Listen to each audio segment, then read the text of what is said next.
Olá pessoal, tudo bem?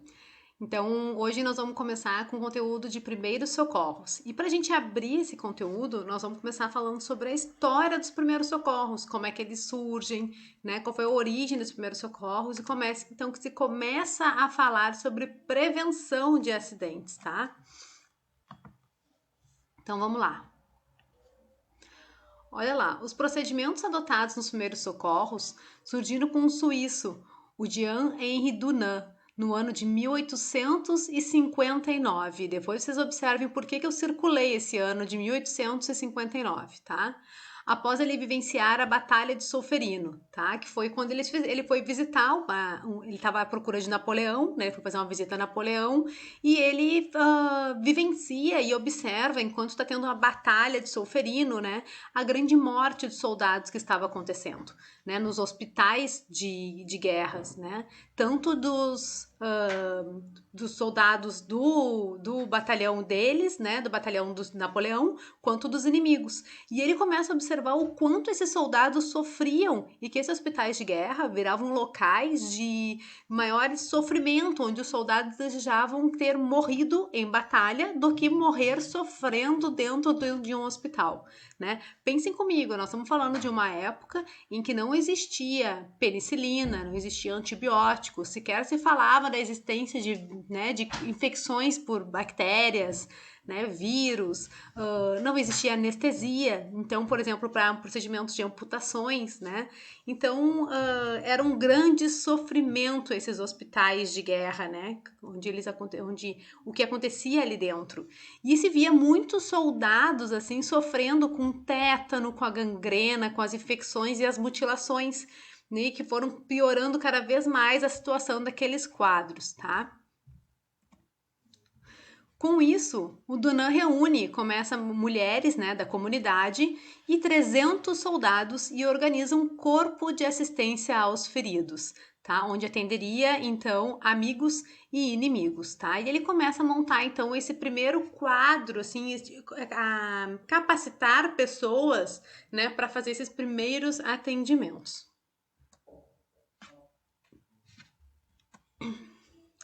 Mas existe uma história muito parecida com essa e que eu não sei se vocês conhecem, mas que permeia muito a área da saúde, né? Principalmente dos profissionais da. Para aí, que é surpresa! Enfermagem. Olha aí.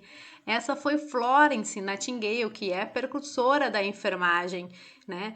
Ela também participou de muitas guerras e ela ia também no momento em que não se aceitavam muito mulheres nesses locais e ela ia como voluntária para ajudar nas guerras e fazer essas primeiras ações de primeiros socorros, tá?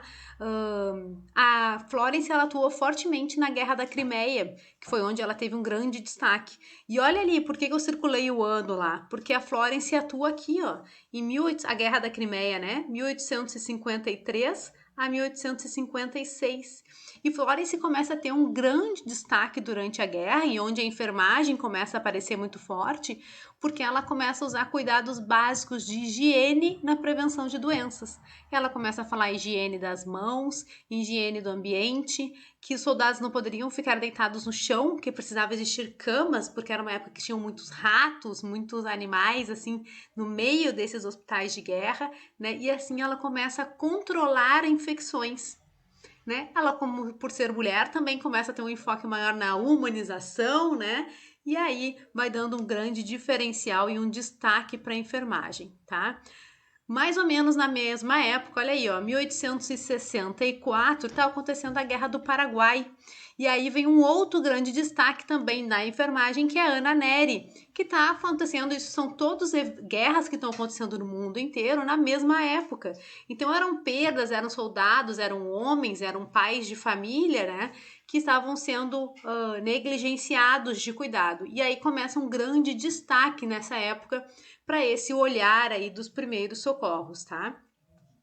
Em 1863, então, realizou-se a Conferência de Genebra, onde se criou a Sociedade Internacional Humanitária em Defesa do Ferido de Guerra, né? Fundou-se aí a Cruz Vermelha por Dunant. né? Ele funda a Cruz Vermelha, então, nesse período de guerra, e a Cruz Vermelha vem com esse objetivo, tá? Em 1870, então, quando finda, né, a Guerra Franco-Prussiana, o Dunant começa a incentivar que se ensinasse os primeiros socorros para serem aplicados não só no período de guerra, mas em períodos oriundos de calamidades, catástrofes, fomes, criando desta forma a denominação primeiros socorros. E é onde a Cruz Vermelha hoje atua mais fortemente, né? Depois eu vou mostrar uma imagem ali para vocês, tá? Depois de alguns anos, Dunant acabou sendo esquecido, né, como fundador da Cruz Vermelha, apesar da Cruz Vermelha até hoje ter um nome muito forte, né? E uma pessoa acaba lembrando dele e buscando por ele, né? E aí ele já estava com mais idade e em 1891 Dunant recebe o primeiro Prêmio Nobel da Paz por ter criado a Cruz Vermelha. Olha aí são imagens, então, né, de atuação da Cruz Vermelha, atuando também em calamidades, né, em fomes, fazendo as ações, então, né. Até hoje a Cruz Vermelha em Porto Alegre fica ali na Avenida Independência e até hoje eles buscam voluntários o tempo inteiro para fazer esse tipo de atuações. Não só aqui na região, né, como também fora do Brasil. É bem bacana para quem gosta desse tipo de projeto, tá? E eles aceitam muitos voluntários, tem cursos lá e capacitações para quem se interessar. Fica aí uma sugestão, tá?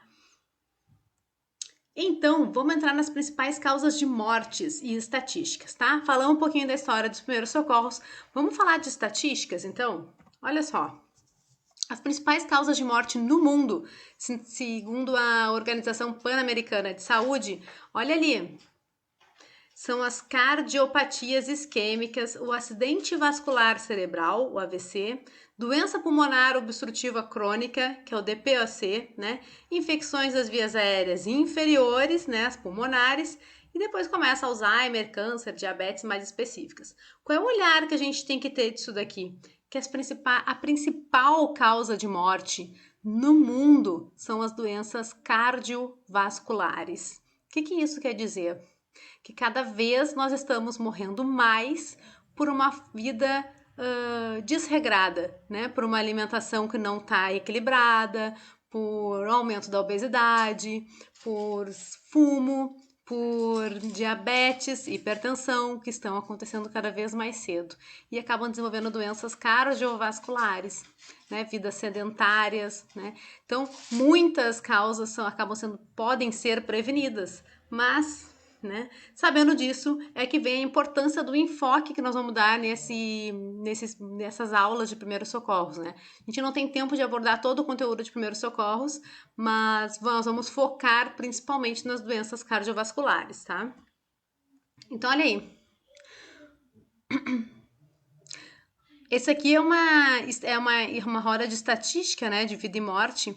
Então, quando a gente fala ali, o número 1, ó, o acidente vascular cerebral, né? 100 mil pessoas morreram no Brasil em 2015 por AVC. 100 mil pessoas tiveram AVC. Infarto agudo do miocárdio, né? 15 milhões de pessoas morreram por ano no mundo, né? De infarto do miocárdio. 15 milhões de pessoas no mundo. Olha ali o 4. A violência está em quarto lugar. 29% a mais em relação a 2018 no Rio de Janeiro. Ou seja, a violência cresce demais. E o número 5, os acidentes, né? Mais de 1 milhão de acidentes por transportes terrestres no mundo. Então, são muitas mortes evitáveis. As 5 maiores causas de morte entre homens. Olha aí, quando a gente fala em homens, sabe que homem tem complexo de super-herói, né? Vocês sabem disso, né? Então, olha por que o homem morre. Acidente de trânsito. Entre 10 e 19 anos, claro, ali, né? A estatística, a idade deles, né? Muitos homens morrem por acidente de trânsito, é o que mais mata. Brigas e violência, complexo de super-herói. Afogamento, também é complexo de super-herói, né? E depois vem as infecções respiratórias e o suicídio. tá? Então, segundo a Organização Mundial de Saúde, olha aí os dados, como é que eles ficam quando a gente está falando do homem. Olha porque a gente precisa ter um olhar também diferencial quando a gente vai falar do atendimento ao trauma, né? E que vocês pegam muito na assistência lá na ponta, né? Principalmente quem for trabalhar em emergência, tá? O que mata mais os jovens? Olha aí, mais de 1 milhão de jovens morrem no mundo vítimas de causas evitáveis e tratáveis. O trânsito é o que mais mata, né? Principal causa de morte, com 11%. O suicídio, então, nos jovens, né, fica em segundo lugar. Depois o HIV e a AIDS e as infecções respiratórias, né? E a violência. O Brasil é o 6º país do mundo com mais homicídios, em que as vítimas são jovens.